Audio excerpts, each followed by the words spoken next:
प्यारे परीक्षार्थियों, आप सभी का फिर से एक बार मैं वेलकम करता हूं हमारी इस विज्ञान की जबरदस्त सेशन पर, जहां पर मैं आप सभी के लिए एक बहुत ही बढ़िया जबरदस्त सेशन लेकर आया हूं, जहां पर हम पढ़ने वाले और भी खास क्वेश्चन। आज का क्लास आपके लिए सभी के लिए इंपॉर्टेंट रहने वाला है।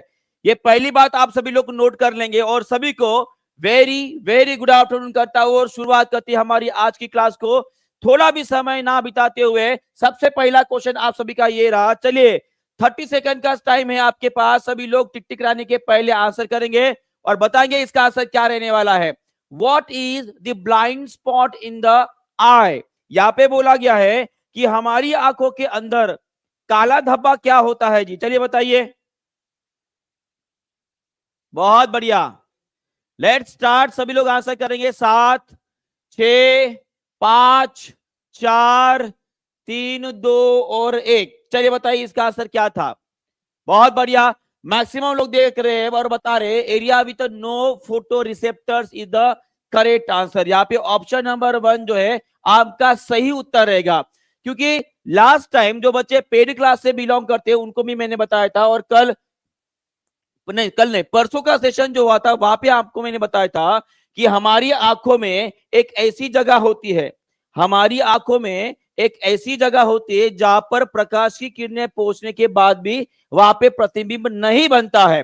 तो इसका आंसर मैंने आपको बताया। मान लीजिए आपकी आंख है और यहां से निकलने वाले कौन होते जी? ये होते आपके ऑप्टिक नर्व। ये कौन है आपके? ये है आपके ऑप्टिक नर्व।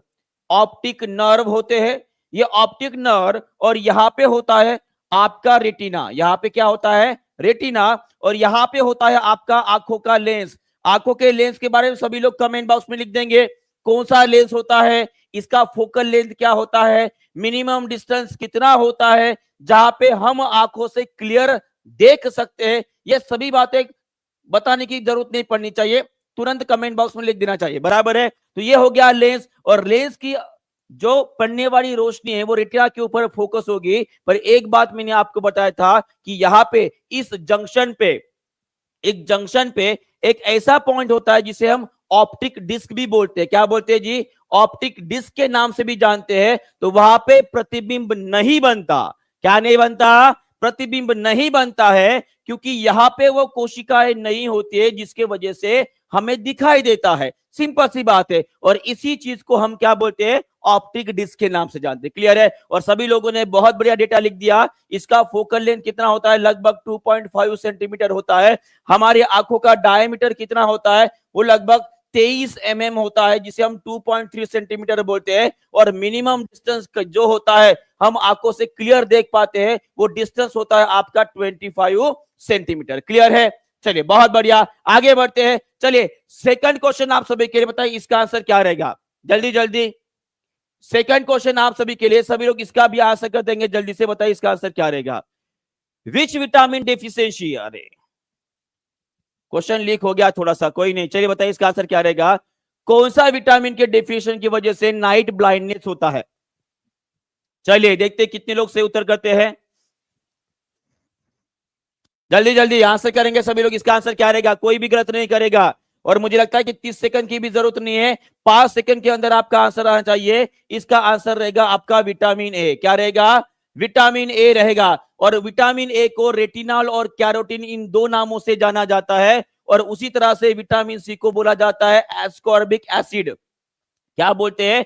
Ascorbic acid. और उसी तरह से एक और ब्लाइंडनेस है जिसके बारे में इस बार बीपीएससी में क्वेश्चन आने वाला है, वो है आपका कलर ब्लाइंडनेस। क्या होता है जी? Colour blindness. माने कि इसमें क्या होता है, आपको कलर को आप आइडेंटिफाई नहीं कर पाते हो।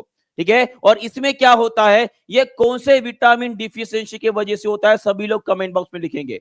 देखते हैं कितने लोग इसका सही उत्तर दे पाते हैं। कौन से विटामिन के कमी के वजह से हमें कलर ब्लाइंडनेस होता है? चलिए जी सभी लोग इसका आंसर करेंगे। बहुत बढ़िया, बहुत बढ़िया, सभी लोग आंसर कर रहे हैं। जल्दी जल्दी देखो कितना जबरदस्त आंसर कर रहे हैं सभी लोग, है ना? मैंने ये बताया भी था, मैंने ये आप सभी को बताया भी था कि colour blindness is not a vitamin deficiency disease. गधो, भूल गए? सभी लोग मुर्गा बनेंगे। मैंने आपको बताया था कि कलर ब्लाइंडनेस किसी भी विटामिन के कमी के वजह से नहीं होता। कलर ब्लाइंडनेस एक प्रकार का आपका अनुवांशिक रोग है। कैसा है? अनुवांशिक रोग है, जिसे हम जेनेटिक डिसीज बोलते हैं। क्या बोलते हैं? जेनेटिक डिसीज बोलते हैं। और ये किसके वजह से होता है? इसमें जो एक्स क्रोमोसोम होता है वो हमारा कैरियर होता है। क्या होता है? कैरियर होता है, जो जनरली एक पीढ़ी से लेकर दूसरी पीढ़ी में इस डिसीज को लेके जाता है। एक सभी लोग मुझे बताएंगे यहाँ पे कितने लोगों ने गलत आंसर दिया है। सभी लोग मुर्गा बनेंगे। ये क्वेश्चन मैंने पहले भी बताया था कि ये बहुत ही ज्यादा इंपॉर्टेंट क्वेश्चन है। जैसे ही क्वेश्चन को ट्विस्ट कर दिया, सभी भाई साहब घूम गए, है ना। चलो कोई नहीं, पर याद रखेंगे कलर ब्लाइंडनेस कोई भी विटामिन डिफिशियंसी के वजह से नहीं होता है, ठीक है। और इस कलर ब्लाइंडनेस में हमारी आंखों की कौन सी कोशिकाएं जो है वो ढंग से काम नहीं करती है, तो याद रखिएगा होती है कोन सेल होती है। कोन सेल, जिसे हम बोलते हैं शंकु कोशिकाएं। क्या बोलते हैं? शंकु कोशिकाएं बोलते हैं। ये भी आपको याद रखना है। क्लियर है सभी को? ओके, चलिए आगे बढ़ते हैं। थर्ड नंबर का क्वेश्चन आप सभी के लिए, चलिए इसका भी आंसर कर देंगे सभी लोग। बताएंगे इसका आंसर क्या रहेगा? फास्ट। निम्नलिखित में से कौन सा विरंजक चूर्ण का रासायनिक सूत्र है? यह हमारे बीपीएससी में पूछा गया क्वेश्चन है, कोई गलत नहीं करेगा। बहुत बढ़िया, बहुत बढ़िया। तो इसका आंसर क्या रहेगा जी? ज्यादा समय नहीं लगना चाहिए। इसका आंसर आएगा आपका ऑप्शन नंबर ए। क्या आएगा? Option number A. तो एक बात आपको हमेशा ध्यान में रखना, फिर से आपको सभी को रिवाइज करवा के दे रहा हूं। जो हमारा ब्लीचिंग पाउडर होता है, ठीक है, ब्लीचिंग पाउडर होता है, वो उसके दो केमिकल नेम होते हैं। सभी लोग यहां पे ध्यान देंगे। पहला नाम होता है आपका कैल्शियम ऑक्सी, CHLORIDE। यहां पे सबसे आखिरी में आपको नजर आ रहा है DE, बराबर है। और सेकंड दूसरा नाम होता है आपका कैल्शियम हाइपोक्लोराइट। यहां पे क्या आया? TE आया है, ठीक है। तो ये दोनों नाम भी आपके ब्लीचिंग पाउडर के ही है। और उसी तरह से ब्लीचिंग पाउडर जो बनाया जाता है, यहाँ पे स्लैक क्लाइम का इस्तेमाल किया जाता है। माने कि कैल्शियम हाइड्रोक्साइड का, या जिसे हम स्लैक क्लाइम या बुझा हुआ चूना बोलते हैं, उसका इस्तेमाल किया जाता है। इसमें ऐसा भी क्वेश्चन आ सकता है कि ब्लीचिंग पाउडर बनाने के लिए कौन सी गैस का इस्तेमाल किया जाता है। चलिए सभी लोग कमेंट बॉक्स में आंसर करेंगे। यहां पे पूछा है मैंने कि अगर आपको ब्लीचिंग पाउडर बनाना है और आपके पास बुझा हुआ चूना है, तो उसमें कौन सी गैस ऐड करोगे तो आपका ब्लीचिंग पाउडर बन जाएगा? वो बन जाएगा आपका क्लोरीन गैस। कौन सी गैस बनी होती है? क्लोरीन गैस उसमें डालनी पड़ती है। और यही सी क्लोरीन गैस के इस्तेमाल के लिए हम ब्लीचिंग पाउडर का भी क्या बनाते हैं? उसको पाउडर फॉर्म में बनाते हैं चूने से। और कौन सी मेथड से बनाते हैं तो उसको आपको याद रखना है, बैकमन्स मेथड। उस मेथड का नाम क्या है? बैकमन्स मेथड के नाम से वो फेमस है, ठीक है। ये आपको समझ में आ गया है। चलिए आगे बढ़ते हैं। एक बहुत ही बढ़िया क्वेश्चन है जो आपके एनसीईआरटी से मैंने यहाँ पे लगवा दिया है। आशा करता हूं सभी को क्वेश्चन यहाँ पे दिखाई दे रहा है, ठीक है। यहाँ पे आपको पेड़ों के नाम दिया है और यहाँ पे वो कौन से प्रकार के पेड़ है ये पूछा गया है। चलिए बताएंगे सभी लोग। बहुत बढ़िया जी। जी हाँ, क्लोरीन कौन से ग्रुप से बिलोंग करता है? पीरियोडिक टेबल में क्लोरीन कहां पर आता है? उस ग्रुप का नाम कौन सा? ये सभी बातें आपके लिए इंपॉर्टेंट रहेंगी, ठीक है जी, बिल्कुल। चलिए इसका भी आंसर कर देंगे सभी लोग। इसका आंसर क्या रहेगा? यहाँ पे पेड़ों के नाम दिया है और वो कौन से प्रकार के पौधे ये पूछा गया है। चलो समय खत्म होता है तो एक एक करके सभी लोग जोड़ी बताएंगे यहाँ पे, ठीक है।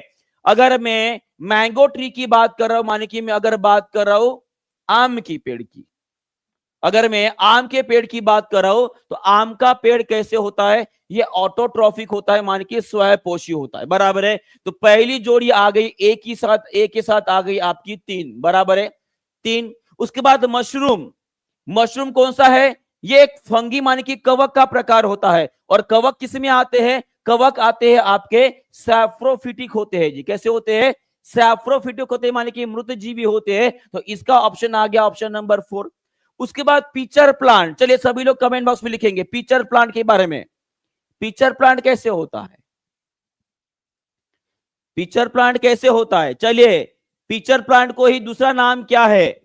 बहुत बढ़िया, याद आ रहा है सभी को। पिचर प्लांट है ना, इंसेक्ट खाता है, इंसेक्ट, बरोबर है।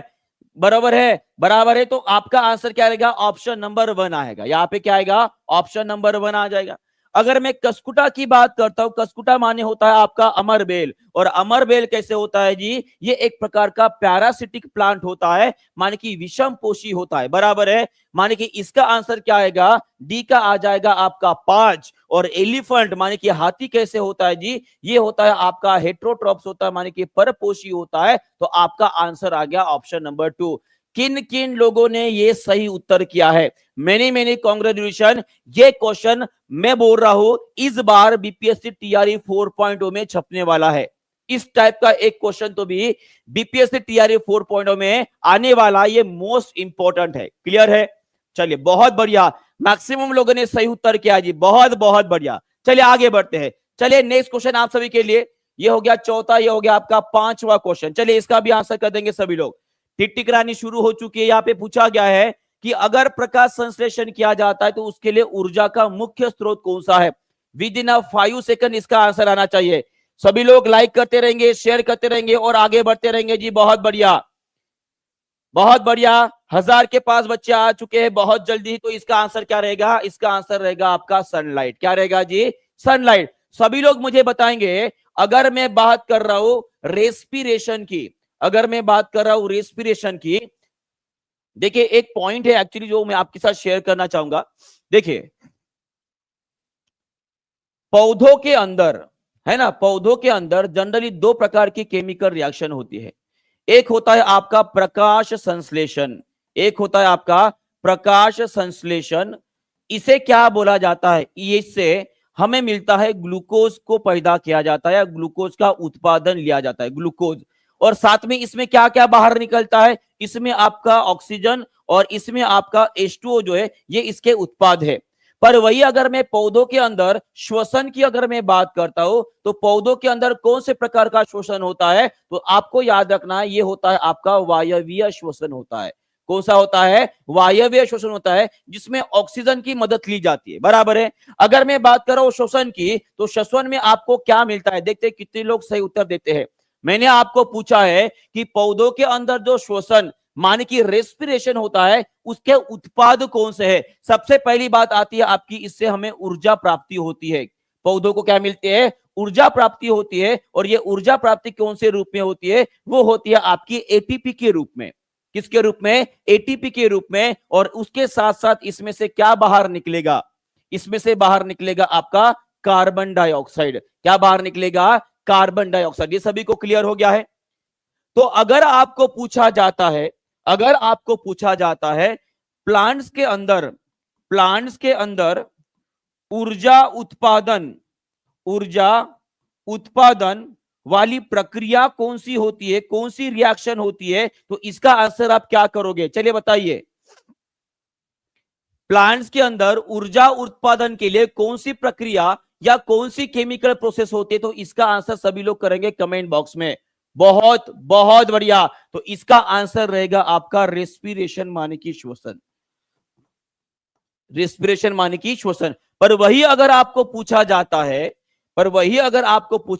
है, कि पौधों के अंदर खाना बनाने के लिए, खाना माने कि फूड बनाने की प्रक्रिया कौन सी होती है? तो इसका आंसर आप क्या करोगे? इसका आंसर आपको करना है प्रकाश संश्लेषण। क्या करना है? प्रकाश संश्लेषण करना है। ये भी आपको ध्यान में रखना है, ठीक है। और उसी तरह से एक क्वेश्चन और जो आपके लिए महत्वपूर्ण रहेगा,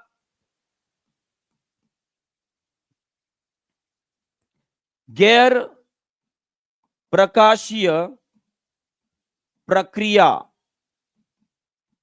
जिससे कि ऊर्जा उत्पादन की जा जिससे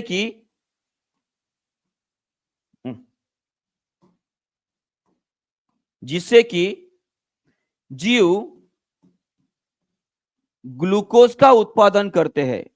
ग्लूकोज जिसे हम फूड बोलेंगे, उसका नाम क्या है?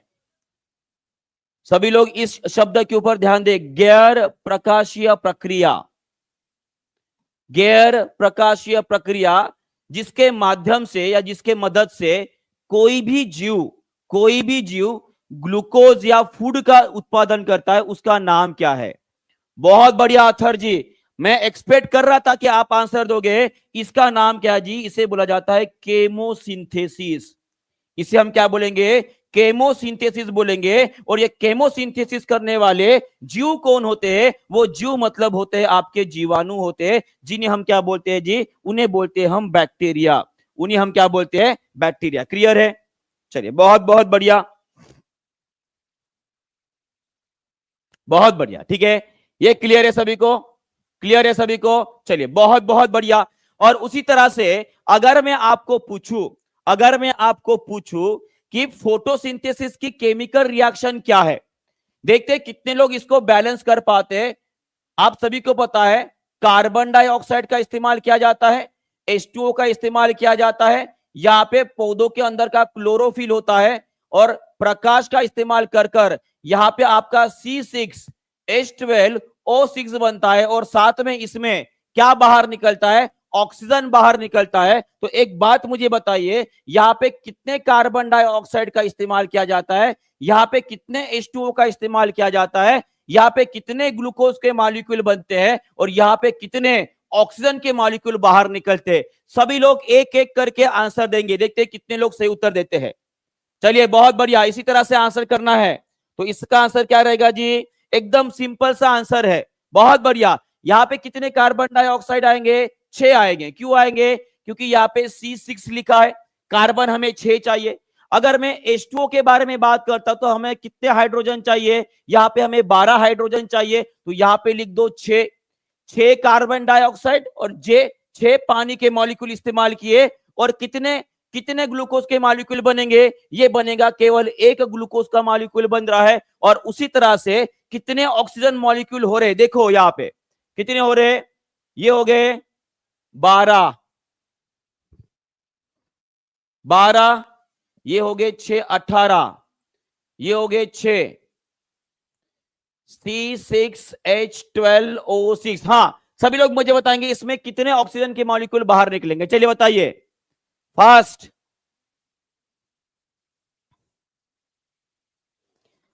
ऑक्सीजन के मॉलिक्यूल कितने हो गए? बहुत बढ़िया जी। चलिए, सभी लोग आंसर करेंगे। चलिए देखो, कोई 6 बोल रहा है, कोई 12 बोल रहा है। एक काम करो, घर पे आराम से समय ले लेना और इस केमिकल रिएक्शन को बैलेंस करना। यहाँ पे ऑक्सीजन हो रहे 12, यहाँ पे हो रहे 6, यहाँ पे आपको मिल गए C6H12O6, मान कि 6 कार्बन। तो यहाँ पे कितना आना चाहिए? सीधा सीधा जो है सिंप्लीफिकेशन का क्वेश्चन है आपका मैथमेटिक्स का। सभी लोग इसे सॉल्व करेंगे और मुझे यहाँ पर लिख के बताएंगे कि कितने ऑक्सीजन के मॉलिक्यूल निकलते हैं। क्लियर है? देखते हैं कौन कौन सही उत्तर कर पाता है। ठीक है, चलिए, ये आपका क्लियर हो गया है। आगे बढ़ते हैं, नेक्स्ट क्वेश्चन आप सभी के लिए, 6वें नंबर का क्वेश्चन आप सभी के लिए। चलिए, इसका भी आंसर करेंगे जल्दी जल्दी। देखो, जब कभी भी हम केमिकल रिएक्शंस को बैलेंस करते हैं तो कौन से सिद्धांत के ऊपर होता है? वो होता है आपका law of conservation of mass. किसके ऊपर हम केमिकल रिएक्शन बैलेंस करते हैं? Law of conservation of mass के ऊपर। तो लेफ्ट हैंड साइड का मास और राइट हैंड साइड के मास में के नंबर ऑफ मॉलिक्यूल समान होने चाहिए। बस उसी को आपको इस्तेमाल करना है। 2, 1, यहाँ पे समय होता है खत्म। पूछा गया है question, which nutrient is required by the plant to synthesis the protein?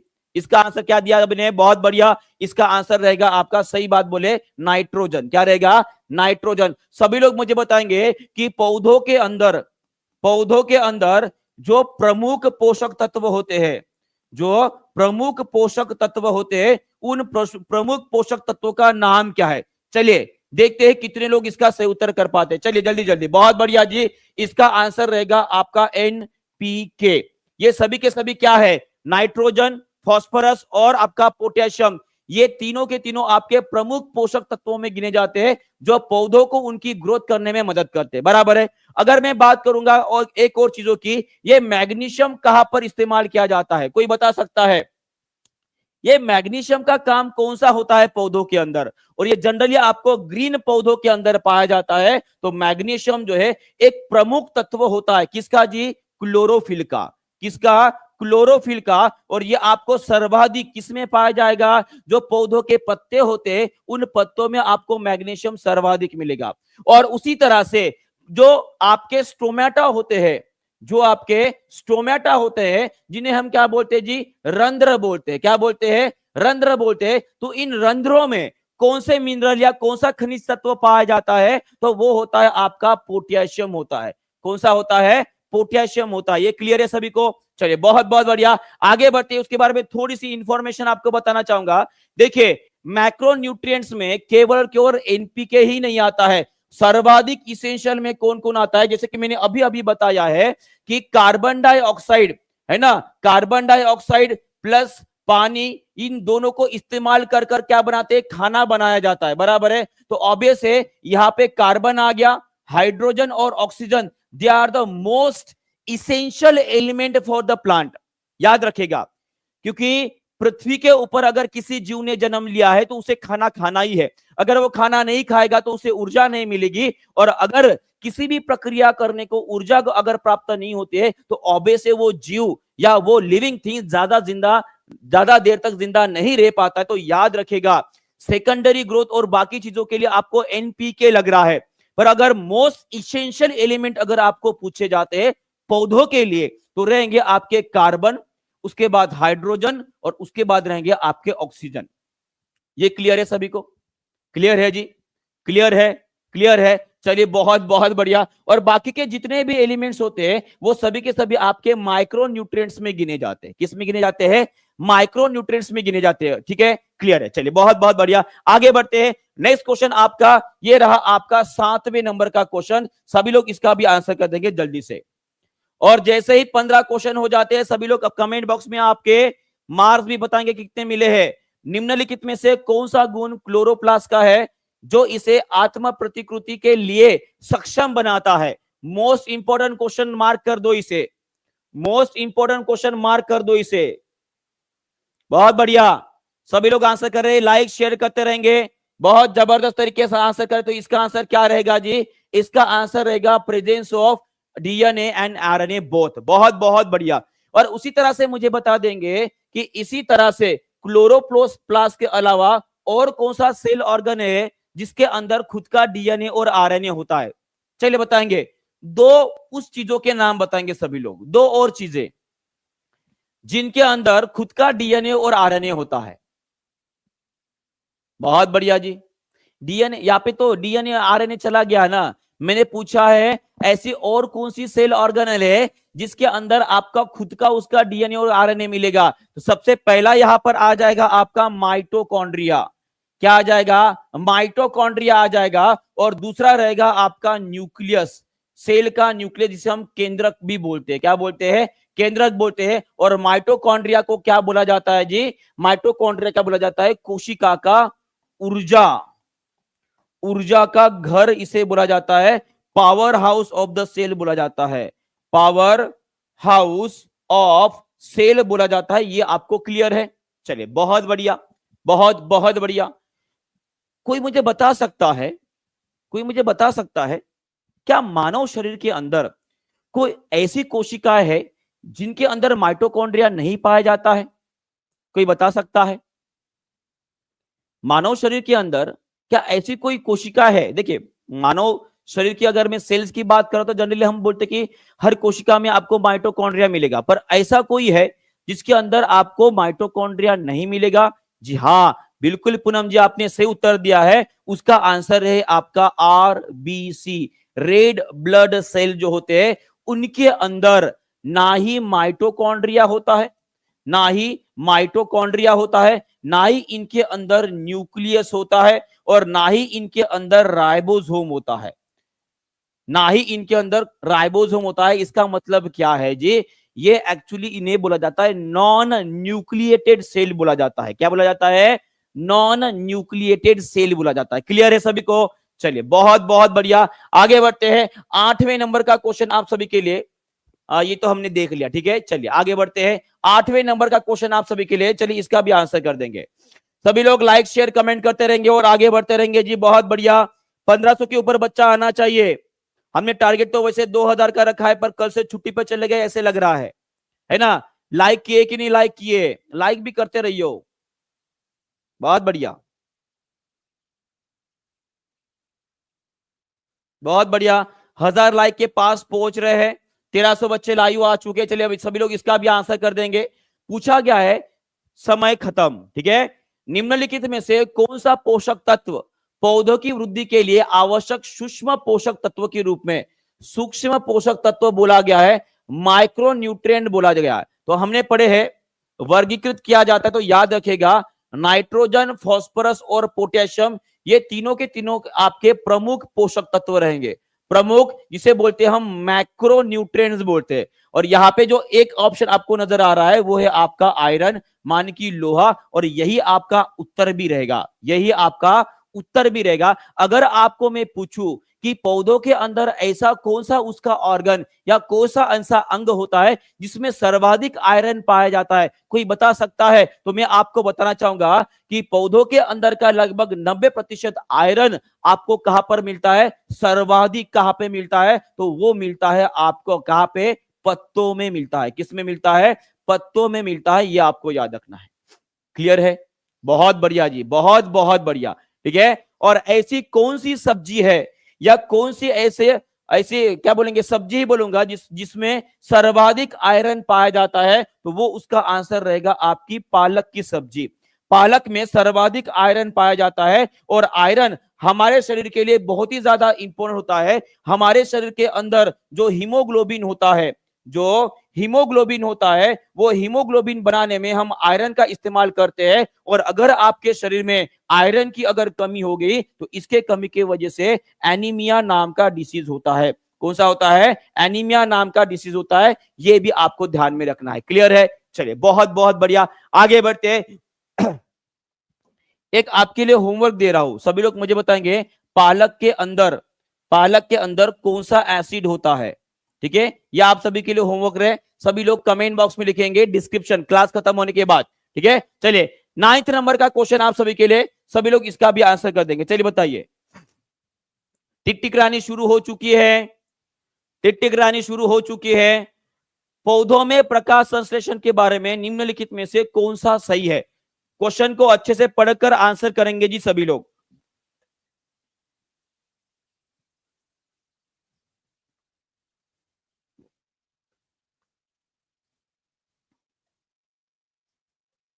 बहुत बढ़िया, बहुत बढ़िया तरीके से सभी लोग आंसर करेंगे। पौधों में प्रकाश संश्लेषण के बारे में निम्नलिखित में से कौन सा स्टेटमेंट सही है? पहला स्टेटमेंट बोला गया है कि प्रकाश संश्लेषण के दौरान ऑक्सीजन एक उप उत्पाद के रूप में मुक्त होता है, ऑक्सीजन बाहर निकल रहा है, बिल्कुल सही है। Photosynthesis occur in the chloroplast of the plant cell, ये भी आपका सही है, ये भी आपका सही वाक्य रहेगा।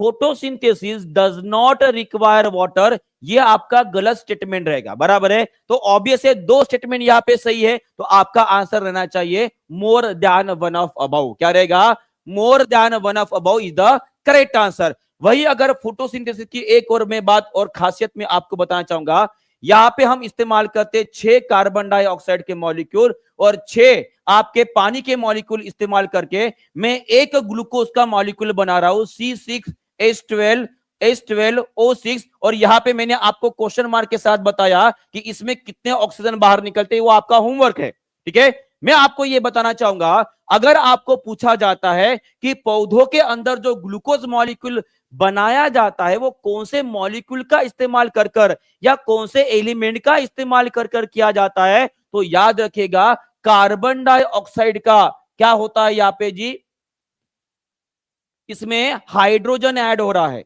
अगर आपने किया तो कार्बन डाइऑक्साइड का अगर आपने रिडक्शन कर दिया, क्या कर दिया? रिडक्शन। और रिडक्शन का मतलब क्या होता है? जिसमें हाइड्रोजन को हम ऐड करते हैं। किसको ऐड करते हैं?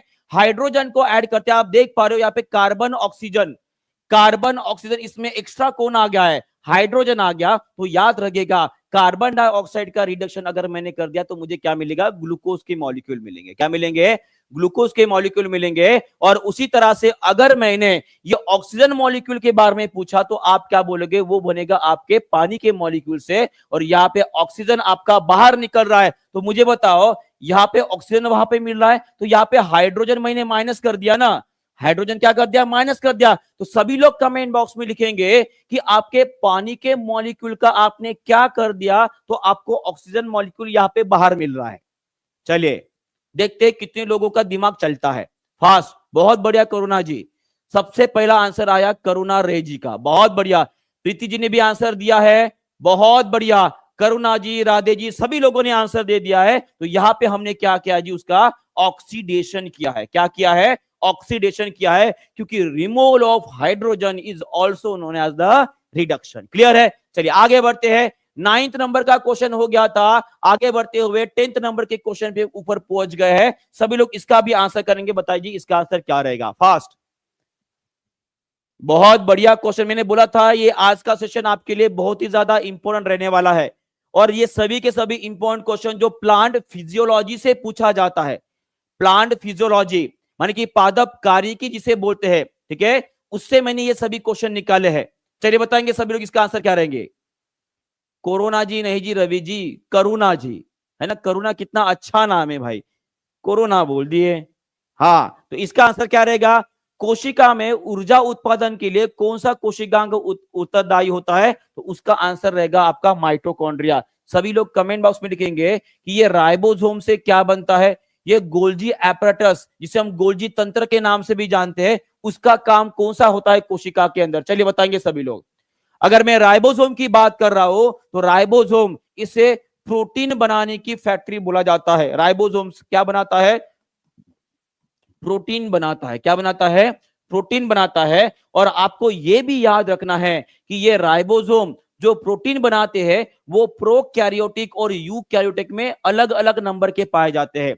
ये अगर आपको पूछूं कि ये जो हमारे प्रोकैरियोटिक प्रोकैरियोटिक जो कोशिकाएं हैं और जो यूकैरियोटिक जो कोशिकाएं हैं, उनके अंदर राइबोसोम जो पाए जाते हैं वो कौन से नंबर के होते हैं? चलिए सभी लोग मुझे सबसे पहले प्रोकैरियोटिक के बारे में पूछेंगे, बताएंगे। तो इसका आंसर रहेगा आपका 70s। क्या रहेगा? 70s। और यूकैरियोटिक के अगर बारे में पूछा जाता है तो वो होता है आपका 80s। क्या होता है? 80s। क्लियर है? ये क्वेश्चन हमारे बीपीएससी में पूछा गया है। उसके बाद अगर गोल्जी तंत्र या गोल्जी एपरेटस के बारे में बोलूंगा तो सभी लोग इस फिगर के ऊपर ध्यान देंगे। देखिए सभी लोग इस फिगर के ऊपर ध्यान देंगे। यहाँ पे बहुत सारी चीजें आपको मैंने बताई है। अगर मैं आपको गोल्जी तंत्र के नाम से अगर एक ऑर्गेनल दिखाऊंगा तो कुछ इस तरह से आपको नजर आता है और वो कुछ इस प्रकार का काम करता है। तो याद रखिएगा कि सेल के अंदर, ये मान लीजिए आपकी कोशिका है, तो इस कोशिका के अंदर प्रोटीन और जो वसा होता है, वसा सेल के अंदर जाना माने कि न्यूक्लियस के अंदर जाना और इसके बाहर निकालना, जो बिना काम की चीजें, इनका जो ट्रांसपोर्टेशन होता है, परिवहन होता है, वो करने का काम आपका गोल्जी तंत्र करता है। कौन करता है? गोल्जी तंत्र करता है। और मैं आप सभी को इसे जूम करके भी बताना चाहूंगा। चलिए देखिए सभी लोग यहाँ पे ध्यान देंगे। देखिए यहाँ पे आपको नजर अगर आ रहा है तो सभी लोग यहाँ पे ओके बोलेंगे। और यहाँ पे आपको नजर आ रहा है, ये जो गुलाबी रंग के आपको नजर आ रहा है, ये हमारा गोल्जी तंत्र है। ये क्या है? हमारे गोल्जी तंत्र है। और इसी के बाजू में जो आप नजर आ रहे हैं, ये क्या है पता है आपको? जो ऐसे लगता है कि दीवार बनाकर जो है किसी को, जिस तरह से कौन था वो, कौन से अकबर बादशाह थे ना, उन्होंने शायद वो कौन सी डांस करने वाली वो नर्तकी कौन सी जिसको चुनवा दिए भाई साहब, प्यार किया तो डरना क्या, वो गाना वाला कौन सा गाना, वो कौन थी? याद आ रहा है आपको? उसको दीवार के अंदर चुनवा दिए थे भाई साहब। आइसक्रीम है, खा लियो। ठीक है, वेनिला दिख रहा है। अनारकली, अनारकली है ना। जिसे अनारकली को दीवार के अंदर चुनवा दिए थे ना, ऐसे लग रहा कि ये दीवार बाउंड्री बनाई है। हाँ, ये बाउंड्री जो है इसे बोला जाता है एंडोप्लाज्मिक रेटिकुलम। इसे ही शॉर्टकट में ईआर बोला जाता है। अंतर द्रव्य जालिका, इसे हम क्या बोलेंगे? अंतर्द्रव्य जालिका, मान कि एंडोप्लाज्मिक रेटिकुलम। और यहाँ पे दो प्रकार के एंडोप्लाज्मिक रेटिकुलम, उसमें से जो रफ, जो खुरदुरा एंडोप्लाज्मिक रेटिकुलम होता है, उसके ऊपर आपको जो है इस तरह के डॉट नजर आएंगे। और यही डॉट मतलब क्या है? आपके राइबोसोम होते हैं।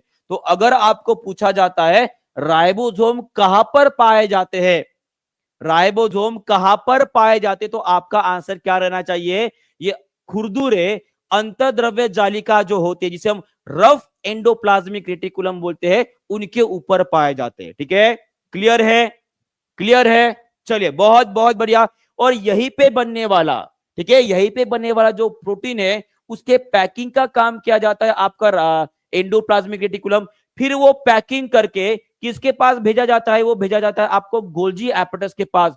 फिर जिस ऑर्गन को इसकी जरूरत है वहां पर पहुंचाने का काम यह हमारा गोल्जी तंत्र करता है। क्लियर है सभी को? सबको समझ में आ गया है? देखो, प्रोटीन बना कौन रहा है? एंडोप्लाज्मिक रेटिकुलम के ऊपर मौजूद जो राइबोसोम है वो बना रहे हैं। राइबोसोम ने प्रोटीन बनाया, उसकी पैकिंग करने का काम कौन कर रहा है? आपका अंतःद्रव्य जालिका कर रहा है। फिर उसे पैकिंग कर कर जो है हमारे गोल्जी एपेटस तक भेजने का काम वो करेगा।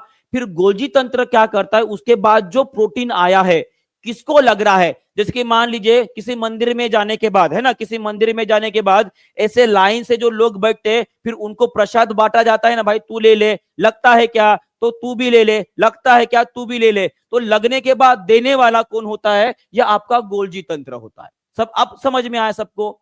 अभी क्लियर हो गया उसका काम कौन सा है? तो ये जो लड्डू बांटा जाता है ना मंदिर में, तो उसके जगह पे समझ लो वहां पे वसा है और प्रोटीन है। क्या है? वसा और प्रोटीन है। क्लियर है? क्लियर है? चलिए बहुत बढ़िया। तो आपको इसका काम समझ में आ गया। ठीक है, चलिए नेक्स्ट क्वेश्चन आप सभी के लिए 11वें नंबर का क्वेश्चन है, शायद सभी लोग इसका भी आंसर कर देंगे। चलिए बताइए। बहुत बढ़िया जी, चलिए इसका भी आंसर करेंगे। निम्नलिखित में से कौन सा नियम सूर्य के चारों ओर ग्रहों की गति को समझाता है? यह भी इंपॉर्टेंट क्वेश्चन रहेगा जी। इसका आंसर क्या रहेगा? ग्रहों के गति के बारे में बोला गया है। ठीक है, motion of the planets around the sun. तो इसका आंसर रहेगा आपका Kepler's law of planetary motion. क्या रहेगा? Kepler's law of planetary motion. Kepler's ने 3 नियम दिए थे। सभी लोग मुझे बताएंगे यहाँ पे, केपलर्स ने 3 नियम दिए थे। जो पहला नियम है उन्होंने ये बोला था कि अगर मैं सूर्य को किसी भी दीर्घवृत्त में एक फोकस पे रख दूं, तो उसके आजू बाजू जो आपका इलिप्टिकल ऑर्बिट बन रहा है, जहां दीर्घवृत्तीय जो चक्र बन रहा है, उसमें घूमने वाले आपके ग्रह होते हैं। माने कि जो भी ग्रह हमारे सूर्यमंडल में मौजूद है वो सभी कौन सी मार्ग में घूमते हैं? तो वो घूमते हैं आपके दीर्घवृत्त में घूमते हैं। कैसे घूमते हैं? दीर्घवृत्त में घूमते हैं। और उसी तरह से केपलर्स का सेकंड लॉ अगर आपको समझाओ, तो केपलर्स का सेकंड लॉ ये बोलता है कि अगर मान लीजिए ये आपका कोई भी ग्रह है, ठीक है, देखो थोड़ा सा आराम से इसे समझाना पड़ेगा तभी जाके समझ में आएगा, नहीं तो ऐसे अगर बताऊंगा तो आपको समझ में नहीं आएगा। ठीक है, सभी लोग यहाँ पे ध्यान देंगे।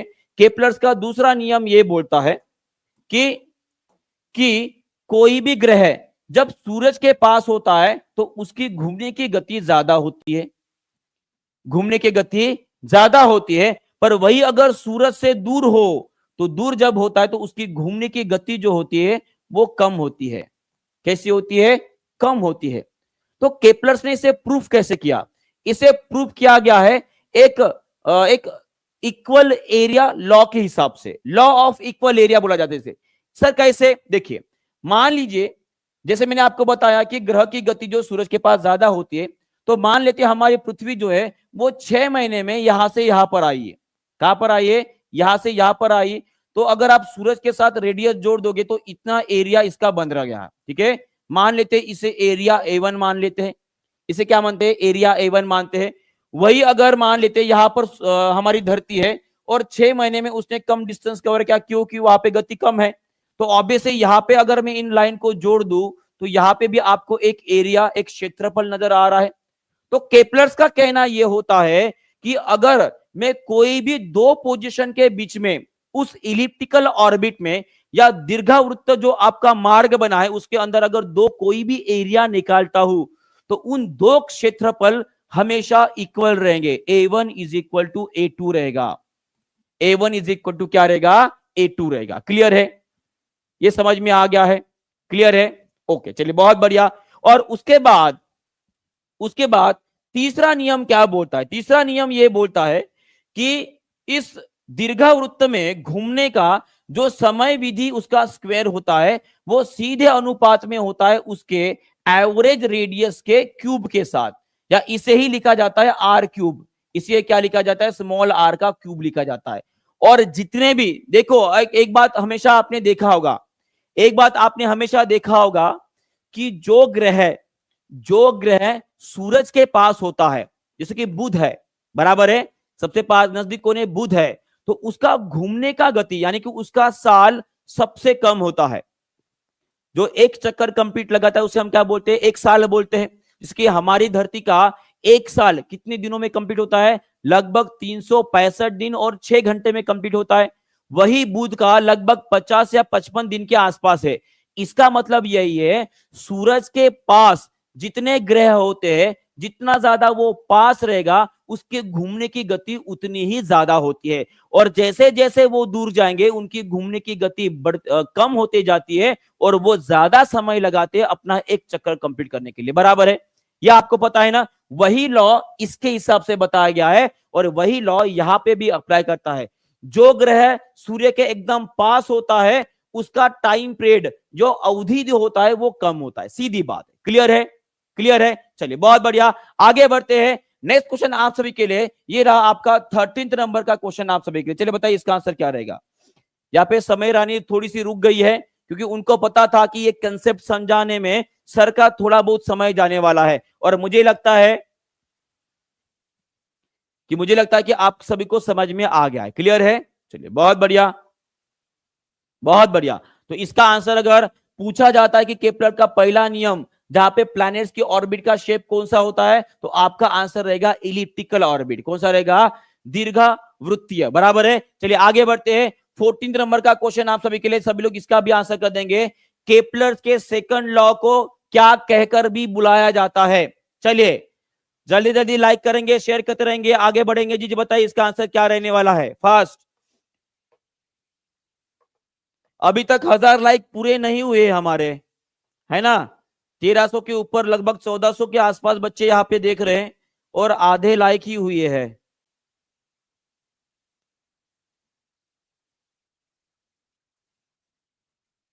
चलो जल्दी से अपना टारगेट कंप्लीट कर लेते हैं। इसका आंसर क्या रहेगा, इसका रहेगा लॉ ऑफ एरिया। क्या बोला जाता है, अरे सेकंड लॉ अभी मैंने बताया था।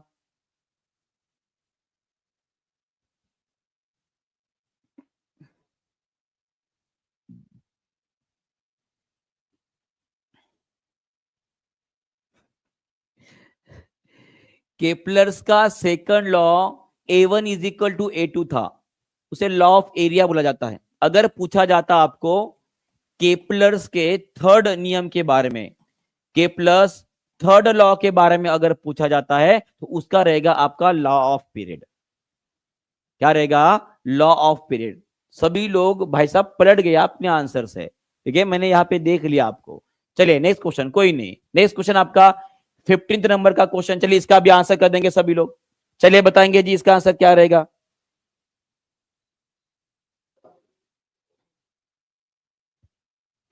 चलिए जल्दी जल्दी आंसर करेंगे सभी लोग, यहाँ पे समय ज्यादा नहीं है और क्वेश्चन बहुत सारे लेने हैं। चलिए जी सभी लोग आंसर करेंगे।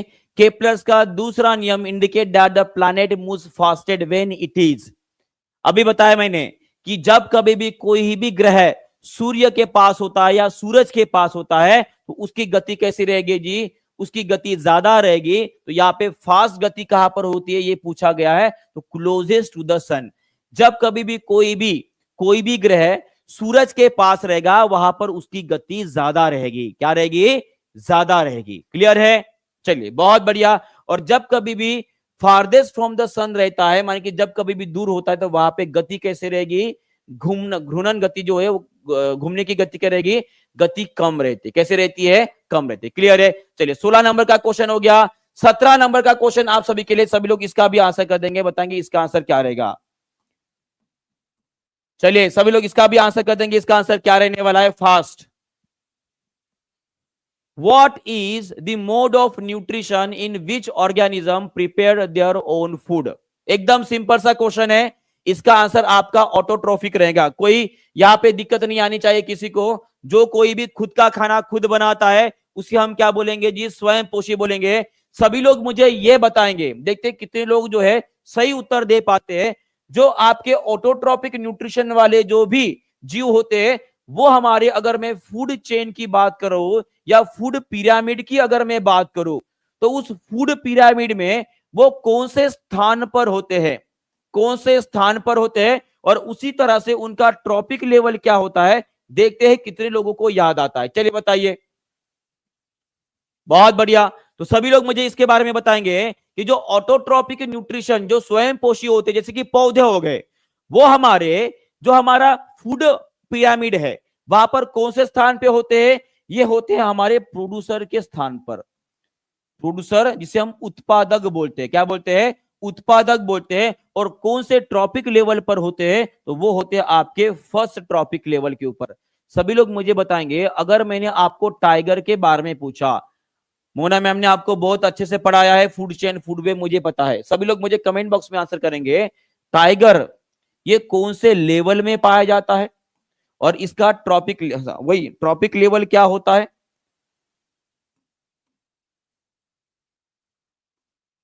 कौन से ग्रुप में आता है, साथ में ये कौन से ट्रॉपिक लेवल पर आता है? देखते कितने लोग से उत्तर देते हैं। चलिए बताइए, ये कौन से इस पे होता है? कौन से टाइप, कौन से नंबर का कंज्यूमर होता है? ये सेकेंडरी कंज्यूमर होते हैं। प्राइमरी, बराबर है, बताएंगे सभी लोग कौन से ट्रॉपिक लेवल पे आते हैं? बहुत बढ़िया। प्राइमरी, सेकेंडरी, टर्शरी, क्वार्टरनरी, किस में आता है? टाइगर की बात चल रही है, तो ये तो पक्का है कि वो थर्ड ट्रॉपिक लेवल पे आ रहा है। किस पे आ रहा है? ये आते हैं आपके थर्ड ट्रॉपिक लेवल के ऊपर। पौधे, घास, उसके बाद हिरन, हिरन के बाद टाइगर, बराबर है, बहुत बढ़िया। और ये कौन से प्रकार के कंज्यूमर होते हैं? ये सेकेंडरी कंज्यूमर होते हैं। कैसे होते हैं? सेकेंडरी कंज्यूमर होते हैं।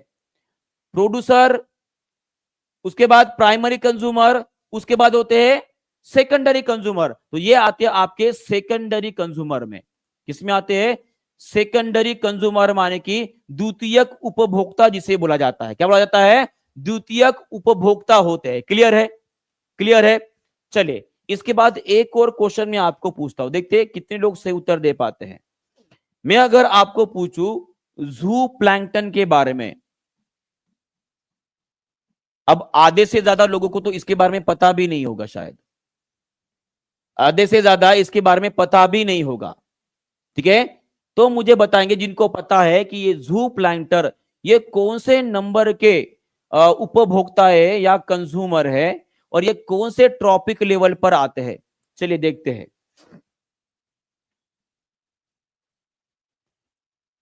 कंज्यूमर का मतलब होता है उपभोक्ता, बराबर है, हाँ, बहुत बढ़िया।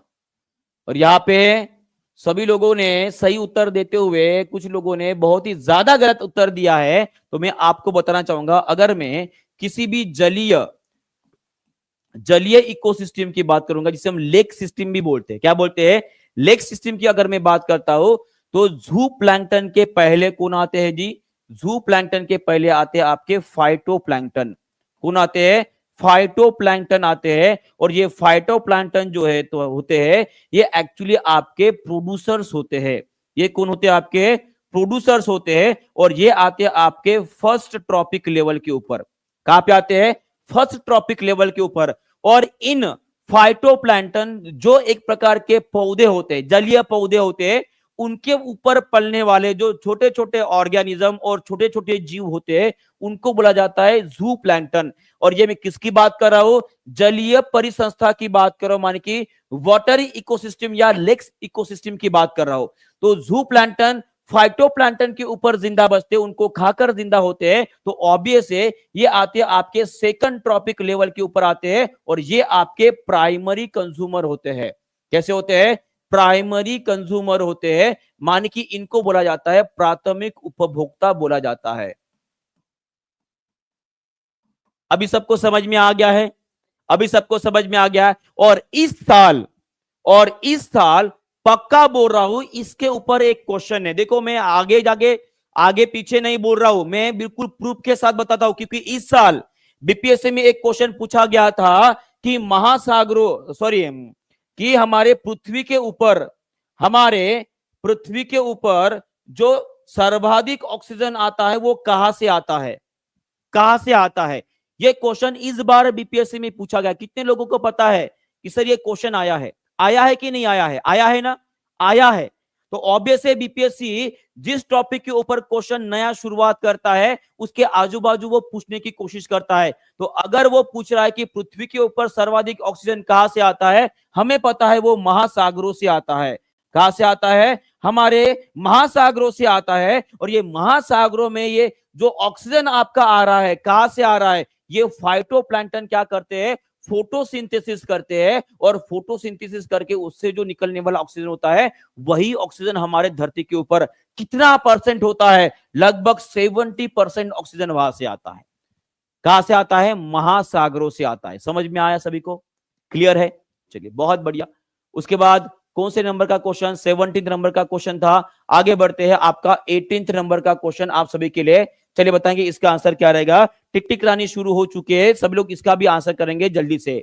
चलिए बताइए इसका आंसर क्या रहेगा। दो जीव अच्छे मित्र होते हैं और साथ रहते हैं। एक आश्रय, पानी और पोषक तत्व प्रदान करता है जबकि दूसरा भोजन तैयार करता है। और प्रदान करने वाला जीव ऐसा संबंध क्या कहलाया जाता है?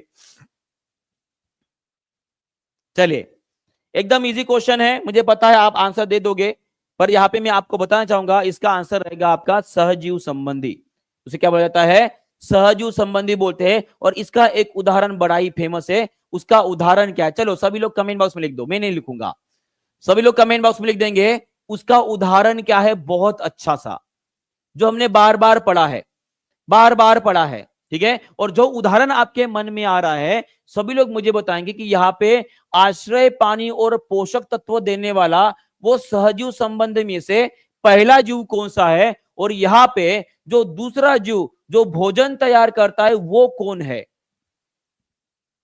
बहुत बढ़िया। तो इसका आंसर उदाहरण कौन सा पढ़े हमने? वो पढ़े हमने लाइकेन के बारे में। किसके बारे में? लाइकेन, या जिसे हम लिचेन भी बोलते हैं। सभी लोग मुझे बताएंगे कि लिचेन किनका सहजीव संबंधी होते हैं जी? इनमें आपको पाया जाता है अलगी और फंगी, शैवाल और कवक, बराबर है। और यहाँ पे शैवाल के बारे में हमने पढ़े हैं कि शैवाल कैसे होते हैं? स्वयंपोषी होते, उनके अंदर क्लोरोफिल पिगमेंट होता है और उसके वजह से फोटोसिंथेसिस करके जो है वो खुद का खाना खुद बना सकते हैं। मान कि यहाँ पे भोजन प्रदान करने वाला कौन है? आपका शैवाल है। कौन है? शैवाल है। और यहाँ पे आश्रय, पानी और पोषक तत्व जो देने वाला है वो कौन रहेगा? आपका कवक माने की फंगी रहेगा। कवक माने की क्या रहेगा? फंगी रहेगा। उसी तरह से हमने एक और सिम्बायोटिक एसोसिएशन के बारे में पढ़ा है जिसका नाम था माइकोरिजिया। कितने लोगों को इसके बारे में याद है? चलो एक बार बताएंगे, एक बार कमेंट करके मुझे बताएंगे कितने लोगों को मैंने ये बताया था और कितने लोगों को ये याद है कि माइकोरिजिया के बारे में हमने पढ़ा था। और वो माइकोरिजिया क्या है, याद है? हाँ, बस एक गुलाबी हाथ मुझे नजर आ रहा है, दो गुलाबी हाथ नजर आ रहा है, 3 4 5 6 7 8 9 10 11 12 13 14 15 16 20 16 लोगों को पता है कि माइकोरिजिया क्या है ना? तो देखो मैं आपको बताना चाहूंगा, एक बार आपका रिवीजन भी हो जाएगा। आपको बताता हूं माइकोरिजिया का मतलब क्या है, हमारे एनसीईआरटी में दिया गया है। मैं आपको यहां पे बताना चाहूंगा माइकोरिजिया का मतलब क्या होता है। जो पेड़ के जो पौधे के जो रूट्स होते हैं, जो रूट्स होते हैं, उस रूट्स में जो नोडुल बनते हैं, छोटे छोटे क्या बनते हैं? गांठिया बनते हैं। उन गांठियों में हमने पढ़े कि वहां पे कुछ बैक्टीरिया माने कि कुछ जीवाणु होते हैं। पर साथ साथ यहाँ पे अगर आप देखोगे तो कुछ रूट्स के ऊपर जो है आपको सफेद रंग की ऐसे फुफुंदी चढ़ी हुई नजर आती है। पर वो फुफुंदी एक्चुअली उस पेड़ों का दुश्मन नहीं होता है, वो उसका फ्रेंड होता है, उसका दोस्त होता है, जो उसे इसेंशियल माइक्रो न्यूट्रिएंट्स प्रोवाइड करता है। तो ऑब्वियस है ये पेड़ों के जो जड़ है, पेड़ों के जो जड़ है। और अगर मैं कवक के बारे में बोलूं माने कि फंगी की अगर मैं जोड़ी कर दूं तो यहाँ पे जो सिम्बायोटिक एसोसिएशन आपका बन रहा है उसे बोलेंगे हम माइकोरिजिया। क्या बोलेंगे? माइकोरिजिया। क्लियर है? सभी को याद आ गया है क्या? सभी को याद आ गया है क्या जो मैंने बताया था? क्लियर है? चलिए आगे बढ़ते हैं। यहाँ पे हमने क्वेश्चन किया, 18 नंबर का क्वेश्चन कवर हो गया। ये हो गया आपका 19 नंबर का क्वेश्चन। चलिए इसका भी आंसर कर देंगे। पढ़ने में मजा आ रहा है ना? और जबरदस्त क्वेश्चन लाएंगे, डेली के जबरदस्त क्वेश्चन लेंगे। Which of the following plants is parasite? Most important question, कोई भी इसको गलत नहीं करेगा। और जितने लोग आंसर करेंगे बाद में पछताएंगे नहीं कि सर मैंने गलत आंसर दे दिया। तो इसका आंसर क्या रहेगा?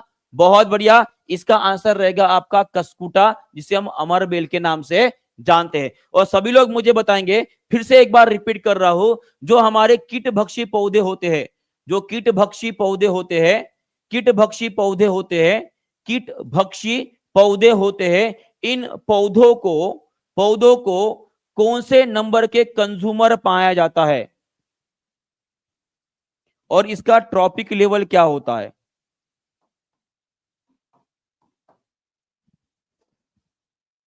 बीपीएससी में आया हुआ क्वेश्चन है जी। हाँ, बहुत बढ़िया। तो इसका आंसर क्या रहेगा? ये कोई कंज्यूमर नहीं होते हैं। ये कंज्यूमर होते क्या जी? बिल्कुल भी नहीं। ये कंज्यूमर में नहीं गिने जाते हैं। एक्चुअली ये कीटभक्षी पौधे जो होते हैं, इनको गिना जाता है किसमें? इनको गिना जाता है प्रोड्यूसर में गिना जाता है। मान कि इनको उत्पादक माना जाता है। क्यों उत्पादक माना जाएगा? क्योंकि इनके अंदर होता है आपका क्लोरोफिल, और क्लोरोफिल के मदद से खुद का खाना वो खुद बनाते हैं, और खुद का खाना खुद जो बनाते हैं उनको हम क्या बोलेंगे? क्या बोलेंगे? प्रोड्यूसर, माने कि उत्पादक बोलेंगे। पर सवाल ये भी तो आता है कि सर ये कीट खाते हैं। क्या खाते हैं? इंसेक्ट खाते हैं। तो इसके बारे में क्या ख्याल है? कीटभक्षी पौधे कीट क्यों खाते हैं? चलिए सभी लोग मुझे आंसर करेंगे, सभी लोग मुझे आंसर करेंगे कि कीटभक्षी पौधे कीट क्यों खाते हैं? कीट क्यों खाते हैं? ताकि उनको नाइट्रोजन की प्राप्ति हो। और कीटभक्षी पौधे अक्सर आपको उन जमीन पर पाए जाते हैं, जमीन पर पाए जाते हैं नाइट्रोजन की कमी होती है, नाइट्रोजन की कमी होती है। और आपको याद रखना है कि जहां पर कीटभक्षी पौधे पाए जाते हैं वहां पे नाइट्रोजन की कमी होती है, और नाइट्रोजन को पाने के लिए वो कीटभक्षी पौधे कीट खाते हैं, माने कि इंसेक्ट्स खाते हैं। क्लियर है? चलिए बहुत बढ़िया, आगे बढ़ते हैं। 20 नंबर का क्वेश्चन आप सभी के लिए, पर उसके पहले सभी को बता दूं कि 60% का ऑफर जो है एक दिन के लिए और एक्सटेंड किया गया है। जैसे कि आप सभी को बताया गया था कि कल सिर्फ 12 बजे तक ये ऑफर था, फिर बच्चों के बहुत सारे कॉल्स और बाकी चीजें आई है, और उसके वजह से आज रात 12 बजे तक, आज रात 12 बजे तक इसको एक्सटेंड किया गया है। जिन्होंने अभी तक कोर्स परचेस नहीं किया है वो सभी लोग कोर्स परचेस कर पेड क्लास में अपने प्रीमियम कंटेंट के साथ पढ़ेंगे, और इस बार अपना शिक्षक बनने का सपना पूरा करेंगे। किसके साथ? सभी लोग कमेंट बॉक्स में लिखेंगे, किसके साथ? दानिश सर के साथ, टीचिंग परीक्षा के साथ। ठीक है, चलिए आगे बढ़ते हैं। नेक्स्ट क्वेश्चन ये अमरबेल हो गया। ठीक है, तो इसका 21 नंबर का क्वेश्चन आप सभी के लिए बताइए, इसका आंसर क्या रहेगा? बहुत बढ़िया। निम्नलिखित में से कौन सा क्लोरोफिल का कार्य नहीं होता है? नहीं बोला गया है, हाँ, not a function of chlorophyll बोला गया है। तो थोड़ा सा ध्यान से आंसर करेंगे सभी लोग। बहुत बढ़िया, टीचिंग परीक्षा के साथ जी, बिल्कुल। अगर सपना पूरा करना है अपना शिक्षक बनने का, तो भारत में एक ही उपाय, एक ही पर्याय, वो है अपना सिर्फ और सिर्फ टीचिंग परीक्षा। बराबर है? तो इसका आंसर क्या रहेगा जी? इसका आंसर रहेगा स्टोरिंग द फूड, माने कि फूड को स्टोर करना, भोजन का भंडारण करना, ये किसी क्लोरोफिल का कार्य नहीं होता है। बराबर है? आपको एक और बात मैं बताना चाहूंगा, अगर क्लोरोफिल ये काम नहीं करता है तो सभी लोग मुझे बताएंगे ये स्टोरिंग ऑफ फूड पौधों में कौन करता है? वो करते हैं आपकी रिक्तिका। कौन करती है? रिक्तिका। और इनमें जो फूड स्टोर किया जाता है वो कौन से रूप में स्टोर किया जाता है? तो वो होता है हमारा स्टार्च, जिसे हम मंड के नाम से भी जानते हैं। कौन से रूप में? मंड के रूप में भी जानते हैं। क्लियर है? क्लियर है? क्लियर है? उसी तरह से एक और क्वेश्चन आपके लिए, कवक, जिसे हम फंगी बोलते हैं, इसमें जो खाना या एक्स्ट्रा का जो ग्लूकोज होता है, ठीक है, फूड होता है, उसको कौन से रूप में जमा किया जाता है, स्टोर किया जाता है? देखते हैं कितने लोग से उत्तर दे पाते हैं। 1500 के बस 5 पहुंच चुके हैं। ठीक है, सभी लोग एक साथ लाइक शेयर कर देंगे तो और बच्चा बढ़ जाएगा, और अपना जो टारगेट है आपका 1500 का वो भी पूरा हो जाएगा। चलिए, और यहाँ पे लाइक भी आपने 1000 के ऊपर कर दिए है, तो आपका बहुत बहुत दिल से धन्यवाद। ठीक है, 1 के लाइक के ऊपर हो गए, और अगला टारगेट रहेगा आपका 1.5 के का। ठीक है, तो इसका आंसर क्या रहेगा? कवक में कौन से रूप में खाना जमा किया जाता है? तो बहुत बढ़िया, तो यहाँ पे मैक्सिमम लोगों ने आंसर किया, तो उसका आंसर रहेगा आपका ग्लाइकोजन के रूप में स्टोर किया जाता है। कौन से रूप में? ग्लाइकोजन के रूप में स्टोर किया जाता है। ये वही ग्लाइकोजन है जो हमारे शरीर के अंदर भी उस रूप में स्टोर किया जाता है। और सभी लोग मुझे ये बताएंगे कि मानव शरीर के अंदर जो एक्स्ट्रा वाला ग्लूकोज हम ग्लाइकोजन के रूप में स्टोर करते हैं, वो कहां पर स्टोर किया जाता है? कोई बता सकता है? मानव शरीर के अंदर जो एक्स्ट्रा वाला खाना होता है, जो एक्स्ट्रा वाला ग्लूकोज होता है, वो कौन से रूप में या कहां पर स्टोर किया जाता है? हमारे अंदर का खाना जिसे हम ग्लूकोज के नाम से भी जानते हैं, वो एक्स्ट्रा वाला ग्लूकोज जो है वो एक्चुअली आपको दो रूप में पाया जाता है। दो रूप में पाया जाता है। पहला होता है आपके फैट, माने कि वसा के रूप में इसे स्टोर किया जाता है, और दूसरा होता है आपका ग्लाइकोजन के रूप में स्टोर किया जाता है। किसके रूप में? ग्लाइकोजन के रूप के। अगर आपको पूछा जाता है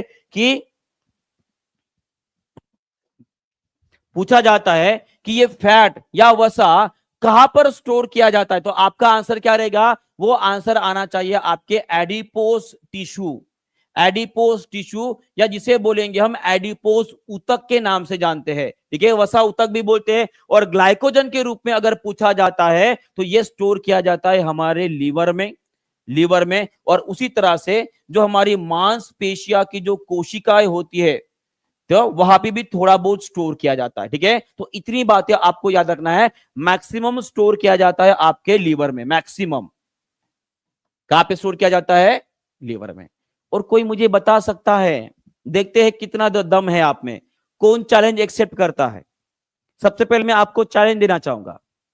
सबसे पहले मैं आप सभी को चैलेंज देना चाहूंगा कि कौन चैलेंज एक्सेप्ट करता है। सबसे पहले हाथ ऊपर करेंगे, उसके बाद मैं आपको क्वेश्चन बताऊंगा कौन चैलेंज एक्सेप्ट करता है। यहां पे लगभग 1500 के आसपास बच्चे हैं। देखते हैं कितने में दम है, कौन सिकंदर बनेगा और कौन जो ढुलू जो आकर आपको बोलेगा कि ये भाई साहब मेरे ही बिरादरी का है। कौन बंदर बनना चाहेगा? बहुत बढ़िया। तो मुझे एक क्वेश्चन का आंसर चाहिए कि ये हमारे खून में जो ग्लूकोज होता है, इसे ग्लाइकोजन के रूप में स्टोर करने वाले उस हार्मोन का नाम क्या है दम? बताओ, देखते कौन बता सकता है। हमारे ब्लड के अंदर जो ग्लूकोज होता है एक्स्ट्रा वाला, जिसे हम शुगर के नाम से जानते हैं, उसे लीवर में ग्लाइकोजन के रूप में स्टोर करने वाले उस हार्मोन का नाम क्या है?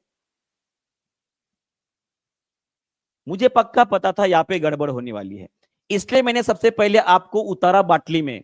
बाटली में मतलब सबको पहले मैंने चैलेंज दिया। अगर आपने चैलेंज एक्सेप्ट किया है तो आप सभी के लिए इसका आंसर रहेगा। और कुछ लोगों ने सही उत्तर भी दिया है। मैंने आपको बताया है कि ग्लूकोज माने कि शुगर लेवल कम करने वाला हार्मोन कौन सा है? वो होता है आपका इंसुलिन। कौन होता है? इंसुलिन। और वो ग्लूकोज को शुगर में ग्लूकोज को ग्लाइकोजन के रूप में कन्वर्ट कर कर जो है आपका शुगर लेवल कम करता है। तो उस हार्मोन का नाम क्या है? इंसुलिन। हार्मोन का नाम क्या है? इंसुलिन। कितने लोगों ने ईमानदारी से बताया है कि उनका आंसर सही है? चलो, यहां पर सभी लोग हाथ ऊपर करेंगे और बताएंगे किन किन लोगों ने सही उत्तर किया है। बहुत बढ़िया, मैक्सिमम दिखना चाहिए। गुलाबी हाथ, वो रंगे हुए है ना? रंगे हुए है ना? बहुत बढ़िया। चलो आगे बढ़ते हैं और इसी तरह से चैलेंज लेते लेते आपको बढ़ते रहना है आगे। ठीक है, तो नेक्स्ट क्वेश्चन आपका रहा 23 नंबर का। 23 नंबर का question, what is the form of food store in the plant after the food? कोई भी गलत नहीं करेगा इसका आंसर कोई भी गलत नहीं करेगा। इसका आंसर क्या रहेगा? बहुत बढ़िया जी, मैंने कांग्रेचुलेशन जिन जिन लोगों ने चैलेंज एक्सेप्ट किया है और आंसर एकदम सही ढंग से बताया है। Many congratulation, I am very proud of you बेटा। देखिए, आप सभी को बहुत ही ज्यादा प्राउड फील कर रहा हो, क्योंकि ये क्वेश्चन को इतने आसानी से नहीं आते हैं और अचानक से अगर पूछा जाए तो पूरा इंसान गड़बड़ा जाता है। तो इसका आंसर, इस क्वेश्चन का आंसर क्या रहेगा? आपका स्टार्च रहेगा। ठीक है, 23 हो गया। 24 नंबर का क्वेश्चन, आइए कल मैं एक्सप्लेन करूंगा पूरा का पूरा टेबल। ठीक है, ये क्लोरोफिल वाला टेबल है, हमारे लिए इंपोर्टेंट रहेगा, ये मैं कल एक्सप्लेन करूंगा। उसके बाद 24 नंबर का क्वेश्चन, चलिए इसका भी आंसर कर देंगे। सभी लोग इसका आंसर करेंगे। मिनिएचर सर्किट ब्रेकर माने कि एमसीबी का कार्य कौन सा होता है? एमसीबी का कार्य क्या होता है? इसका कार्य क्या होता है जी? It protect the circuit from the overloading, माने कि ऑप्शन नंबर बी जो है इसका करेक्ट आंसर रहेगा। क्या रहेगा? Option number B is the correct answer. उसके बाद आगे बढ़ते हैं। उसके बाद 25 नंबर का क्वेश्चन आप सभी के लिए। इस क्वेश्चन का आंसर सभी लोग कमेंट बॉक्स में लिखेंगे। इसका ये आप सभी के लिए रहा होमवर्क। इसका आंसर सभी लोग कमेंट बॉक्स में लिख देंगे और मुझे बताएंगे कि ऐसे कौन से और चैलेंजिंग टॉपिक है जिसको मुझे आपको पढ़ाना है। मैं तो पढ़ा ही रहा हूं, ठीक है, जो इंपॉर्टेंट टॉपिक है वही पढ़ा रहा हूं, पर ऐसे टॉपिक आप कमेंट बॉक्स में जरूर लिखिएगा जो आपको डिफिकल्ट जा रहे अभी भी पढ़ने में। जो लगभग 1500 बच्चे हैं, ठीक है, सभी लोग एक एक टॉपिक का नाम लिखेंगे, ठीक है, सभी लोग एक एक टॉपिक का नाम लिखेंगे और जो टॉपिक आप मुझे आज कमेंट बॉक्स में बताओगे वो कल मैं आपको पढ़ाऊंगा, ठीक है। चलो बेस्ट ऑफ लक। और सभी लोग कमेंट बॉक्स में जरूर वो टॉपिक का नाम लिखेंगे, साथ में इस होमवर्क का आंसर भी लिख देंगे, सेशन कैसे लग रहा है वो भी लिख देंगे और कर फिर मिलेंगे इसी जोश के साथ, होश के साथ, चैलेंजिंग क्वेश्चंस के साथ। चलो bye bye, God good bye and God bless you all, take care.